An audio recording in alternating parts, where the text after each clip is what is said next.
जय हिंद फ्रेंड्स। आज आपको इतिहास के बारे में बताएंगे।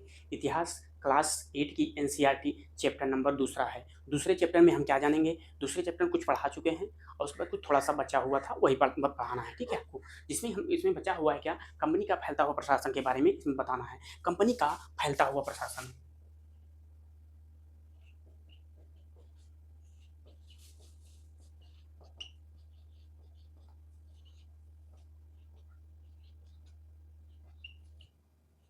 प्रशासन के बारे में, ठीक।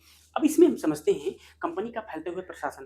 कंपनी जब ये हम पहली बात समझते हैं कंपनी का फैलता हुआ प्रशासन के बारे में। तो कंपनी कभी एक एक दिन में तो फैली नहीं है भाई।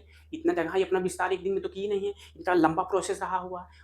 पहले ही बता चुके हैं कि कंपनी का आगमन 1600 ईस्वी में भारत में हुआ था। धीरे धीरे अपना विस्तार किए थे। तो कैसे, यही हम समझते हैं 1757 से लेकर 1857 के बीच में अगर हम देखें तो ये काफी विस्तार किए थे कंपनी। 1757 से मान लीजिए 1757 से 1857,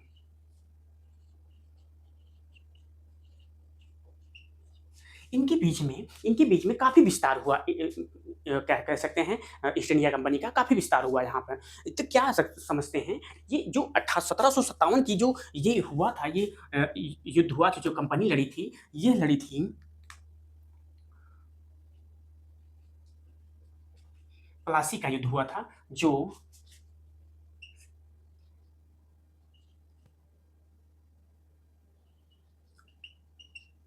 सिराजुद्दौला सिराजुद्दौला और अंग्रेजों के बीच हुए थी। ठीक है।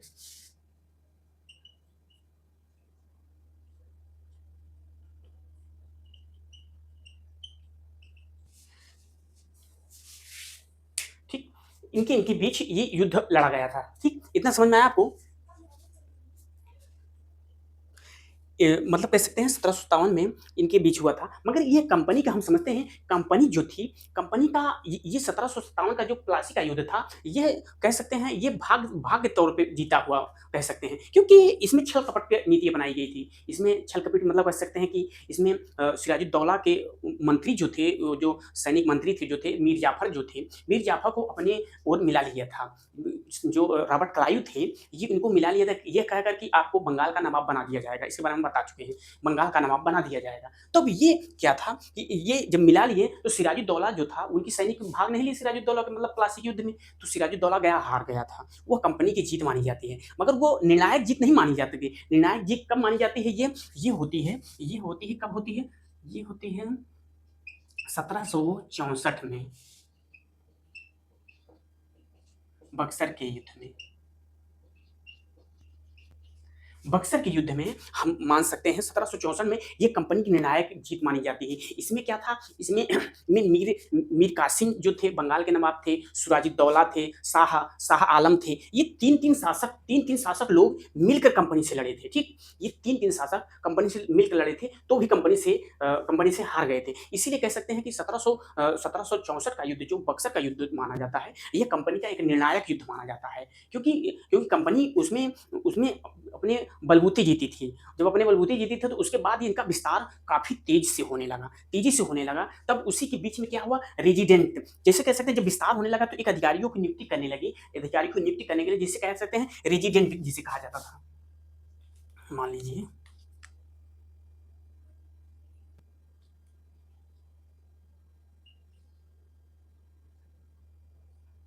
रेजिडेंट। ठीक, रेजिडेंट जो होते थे, ये कंपनी एक प्रकार से एक अधिकारी को नियुक्त करती थी, जो वहाँ के कामकाज, उनके कामकाज के बारे में देखना, राजा के साथ मिलकर रहना, राजा की बातों को देखना, कौन सा क्या काम कर रहा है, क्या नहीं कर रहा है, वो अपने अधीन, मतलब उनके कह सकते हैं कि इतना समझिएगा कि मतलब यहाँ जो भारत की रियासत के लोग, जो राजा महाराजा रहा करते थे, उनके उनके मतलब काम में हस्तक्षेप करना, और उसके राजनीतिक क्षेत्र में आर्थिक रूप से, मतलब कह सकते हैं रेजिडेंट एक प्रकार से बड़ा पद होता था। ये पद होता था, उसमें नियुक्त कर दिया गया था और रेजिडेंट कहा जाता था। वो क्या था, कंपनी के अफसर, जैसे कि कह सकते हैं जब रेजिडेंट जो तैनात होते थे, कंपनी के अफसर भारतीय राज्यों के बीच में आकर, मतलब काम धंधे में, हर एक चीज में वो हस्तक्षेप करने लगते थे। तो जब हस्तक्षेप करने लगते थे, जो कंपनी, जब दोनों में बगावत होने लगती थी, मान लीजिए कोई राजा है, मान लीजिए ये रेजिडेंट जो लोग थे, राजा के साथ में मिलके काम करते थे, मतलब मिलके क्या कह सकते हैं, राजा के मतलब कामों पर निगाह रखते थे, उनको उनके अधीन, मतलब इनके अधीन में ये राजा लोग रहते थे, मतलब रहते थे, ठीक। इतना समझना आप, इनके अधीन में ही काम करते थे। अगर ये काम नहीं करते थे, अगर ये राजा अपने मन से काम करते थे, तो इनके साथ युद्ध करना पड़ता था। इनके साथ जब युद्ध करने पड़ेगा तो इनके सैनिक जाकर इनसे युद्ध करेंगे। जब ये राजा जो होते थे, जब हार जाते थे, जब राजा राजा लोग जब हार जाते थे, तो यहाँ के जो रेजिडेंट लोग थे, इन्हें क्या कहा जाता है, इन्हें बाद में इन्हें के ऊपर संधि कर दी जाती थी। संधि संधि थोप दी जाती थी, मतलब कह सकते हैं संधि। संधि का मतलब ये हो जाता है कि जैसे कि मान लीजिए अगर अंग्रेज इनके ऊपर संधि थोप दिए राजा के ऊपर या किसी राज्य के ऊपर, तो उसमें क्या होता था कि जो सैनिक मतलब राजा को सैनिक रखने का अधिकार नहीं होता था। इतना समझना, इतने लोग कि मतलब कह सकते हैं कि जब उसके ऊपर संधि थोप दी जाएगी, सैनिक मत रखो, सैनिक हम देंगे, मतलब अंग्रेज लोग सैनिक देंगे, और वहाँ उसके अनुसार आपको पैसा देना होता था। आपको पैसा देना होता था भाई, टैक्स के रूप में आप अंग्रेज को पैसा देंगे। जब पैसा देंगे तो उनके रख रखाव के लिए अंग्रेजों के लिए वो हो जाता था। तो यही जब पैसा देंगे, कुछ राजा जो होते थे, मान लीजिए संधि हो गई, अब जो कुछ राजा,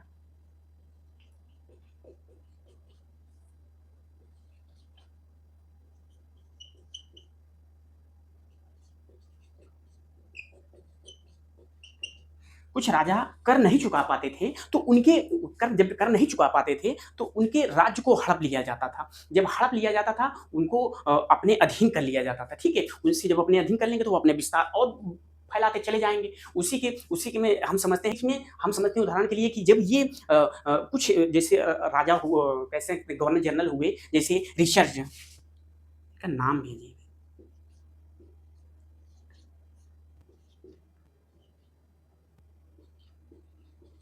रिचर्ड वेरजली जो थे, इनके ये जो गवर्नर जनरल थे, उनके अधीन में जैसे अवध को भी अपने अधीन कर लिया गया था।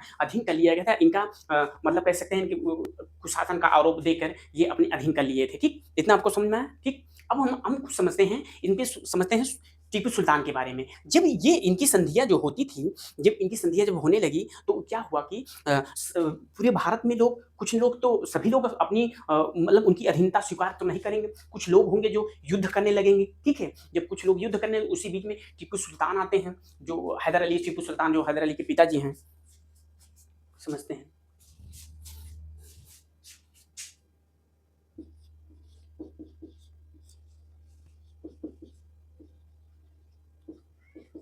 ठीक। टीपू सुल्तान टीपू सुल्तान जो थे, इनका एक और नाम नाम टाइटल रखा था,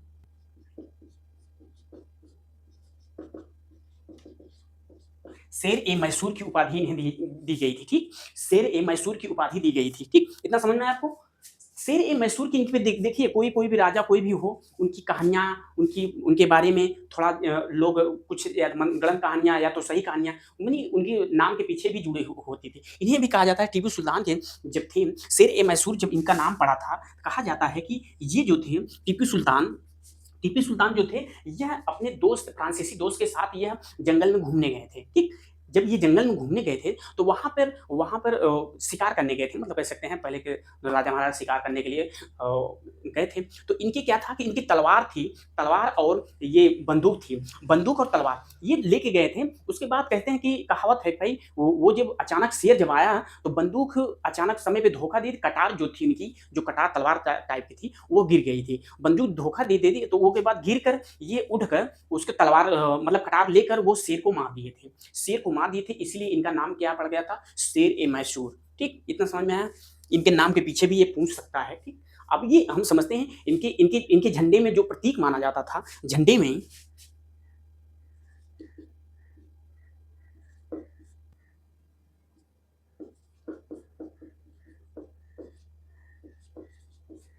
का प्रतीक जो था, यह क्या था, यह शेर से चिन्हित था, मतलब शेर शेर उनके झंडे में छपा होता था, ये पूछ सकता है। इतना समझ में आया? अब ये इनका शासनकाल जो चला था, पहले तो हम समझते हैं कि जैसे टीपू सुल्तान के बारे में, तो इनका पहले हैदर अली इनके पिताजी थे, उनके बारे में समझते हैं। हैदर अली जो इनके पिता जो थे, 1700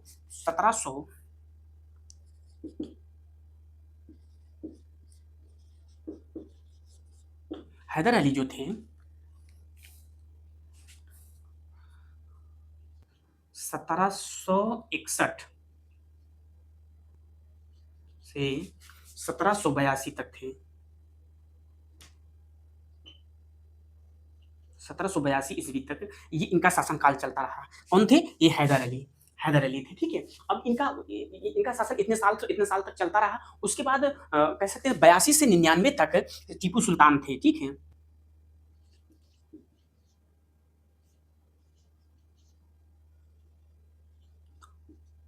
टीपू सुल्तान का शासनकाल जब चला था, ये 1782 से 1799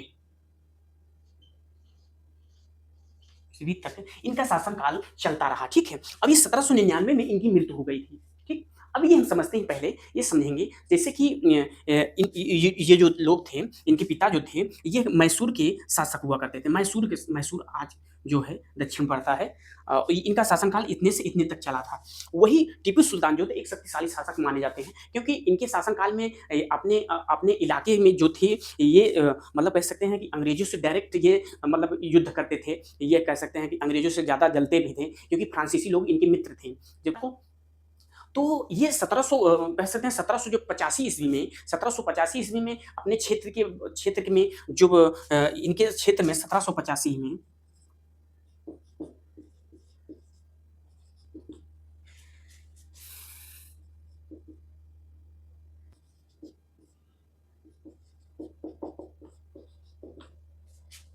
इनके क्षेत्र में जो था 1785 में इनके क्षेत्र में जैसे कि वहाँ दक्षिण भारत में भाई मसाला, इलायची हर एक चीज़ के लिए वह अंग्रेज़ों को मतलब वहाँ से व्यापार के लिए मना कर दिए थे।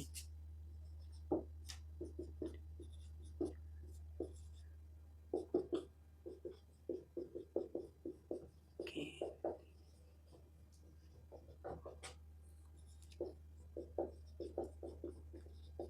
मना कर दिए थे, ठीक है। वो मतलब अपने क्षेत्र में 1785 ईस्वी में अपने क्षेत्र में मतलब चंदन की लकड़ियाँ, मसाले जितनी कीमती चीज़ें होती थी, जब ये मना कर दिए तो अंग्रेज़ जो थे भाई आग बबूला हो ही जाएँगे कि हम हमारे मतलब इतना दिन से हम व्यापार कर रहे हैं, इतना सब कुछ कर रहे हैं, उसके बाद भी ये रोक रहे हैं। इसीलिए वहाँ से ये अपने आप को युद्ध जब इनको करने लगे तो इनकी मृत्यु जब हुई थी, इनकी मृत्यु कब हुई थी टीपू सुल्तान की? यही हुई थी 1799 ईस्वी में, ठीक। 1799 ईस्वी में पट्टनम की जो इनकी राजधानी हुआ करती थी, वहाँ की रक्षा करते हुए इनको यानी मार दिया गया था इनके बारे में, ठीक। इनकी तो एक कहानियाँ और भी है, जैसे कह सकते हैं कि इनके फ्रांसीसी दोस्तों ने एक खिलौना दिया था, जो यूरोपीय सिपाही जो होते थे, उनको एक खिलौना मतलब इनको खिलौना दिया गया था यूरोपीय सिपाही को शेर को मतलब एक शेर था, प्लास्टिक का खिलौना था, वो मतलब यूरोपीय सिपाही के मतलब गले पे पकड़ कर हैंडल वो जब दबाते थे, तो वहाँ शेर के दहाड़ने की आवाज़ आती थी और ये कह सकते हैं कि अपना मतलब कह सकते हैं यूरोपीय सिपाही की आवाज़ चीखने की आवाज़ें आती थी, ठीक? इतना समझ में आया आपको? अब हम समझते हैं इसमें क्या समझेंगे? इसमें समझते हैं हम मराठों से मराठा जो थे, मराठों के युद्ध के बारे में समझेंगे। मराठों से लड़ाई, ठीक? हम समझते हैं इसमें। मान लीजिए एक लाइन बना देते हैं।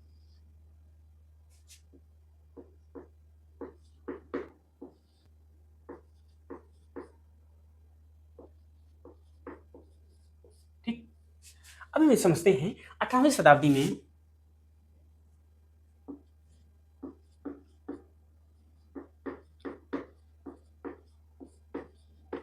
18वीं शताब्दी में जब अंग्रेज जो थे अब मराठाओं को भी युद्ध के लिए भी ललकारने लगे, यानी उनसे भी मतलब युद्ध करने लगे। तो यही चलते 1761 में पानीपत का युद्ध तृतीय युद्ध माना जाता है। 1761 ईस्वी में 1761 ईस्वी में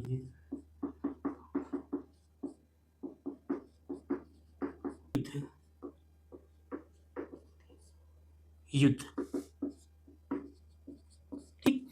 तृतीय युद्ध में ये मराठाओं को बहुत बुरी तरह से हराया गया था। इसीलिए भी धीरे-धीरे जब हरा दिया गया था, तो ये अलग-अलग क्षेत्रों में इनको बाँट दिया गया। जैसे सिंधिया, भोसले, गायकवाड़ अलग-अलग क्षेत्रों में इनको बाँट दिया गया था। इनके राज्य को अलग-अलग कर दिया कि इनके ऊपर भी सहायक संधि को थोप दी गई थी। सहायक संधि के बारे में मतलब बताए हम कि सहायक संधि वह संधि होती है जैसे कि मतलब कि सरकार मतलब कह सकते हैं अंग्रेज जो होते हैं उनको सेना रखने का अधिकार मतलब कह सकते हैं जो संधि करते हैं उन्हें सेना रखने का अधिकार नहीं हो, तो वह जो थी यूरोपीय कंपनियाँ देती थी, जो पैसा देना पड़ता था, ठीक? इतना समझ में आया आपको? ये धीरे-धीरे करके इन लोगों को मतलब कह सकते हैं इनके ऊपर भी सहायक संधि थोप दी गई और सालबाई की संधि हुई थी, सालबाई की।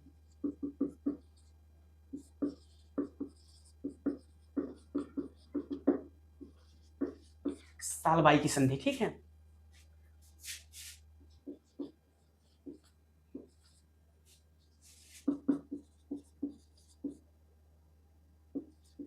सत्रह सौ बयासी ईस्वी में हुई थी, ठीक? इतना समझ में आया?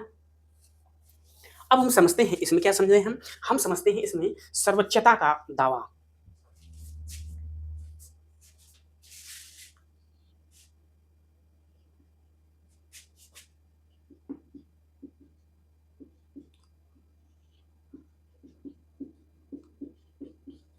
सर्वोच्चता का दावा।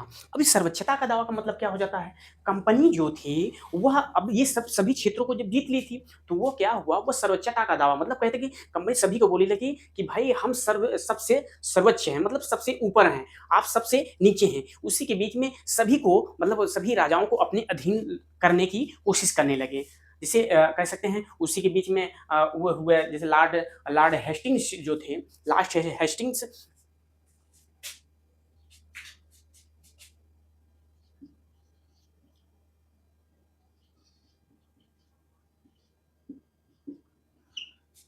जो इनका शासनकाल चला था 1813 से 23 तक चला था, ठीक?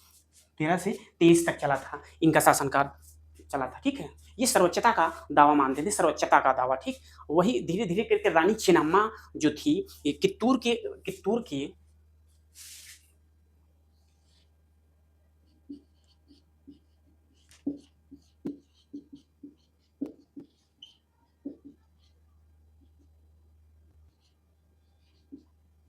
चिन्नम्मा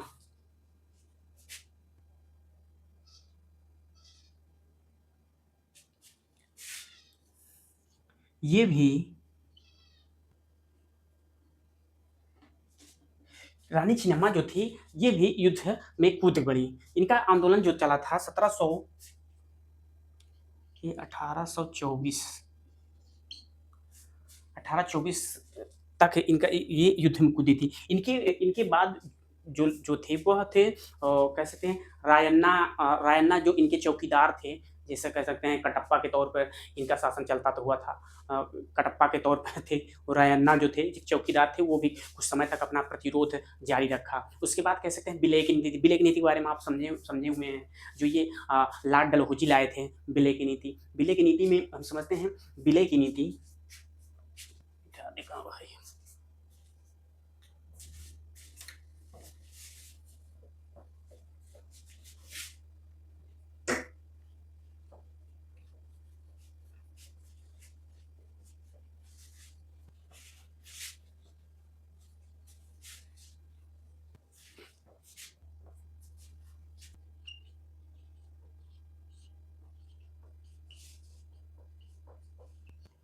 विलय की नीति, ठीक है? ये विलय की नीति जो थी ये कौन लाया था? ये लाए थे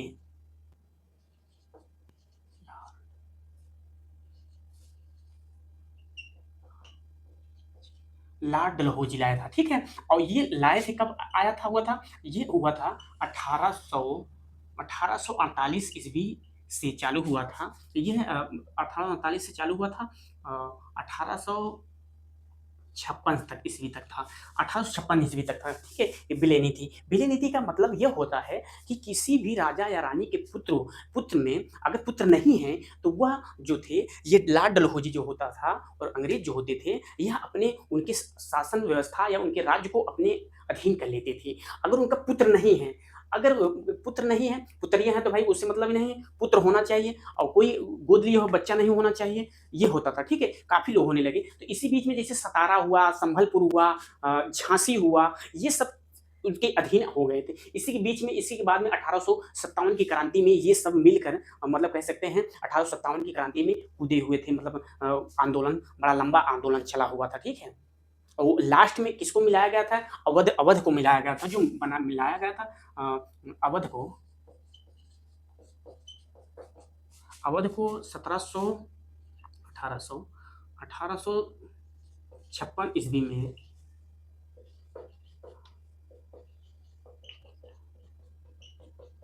1856 इसमें मिला लिया गया था। यह कहकर के मिला लिया गया था कि वहाँ के राजा जो थे, वह वहाँ के जो अवध के राजा हैं, वह मतलब योग्य शासक नहीं हैं, इसलिए उनको कहकर मिला लिया गया था। ठीक है?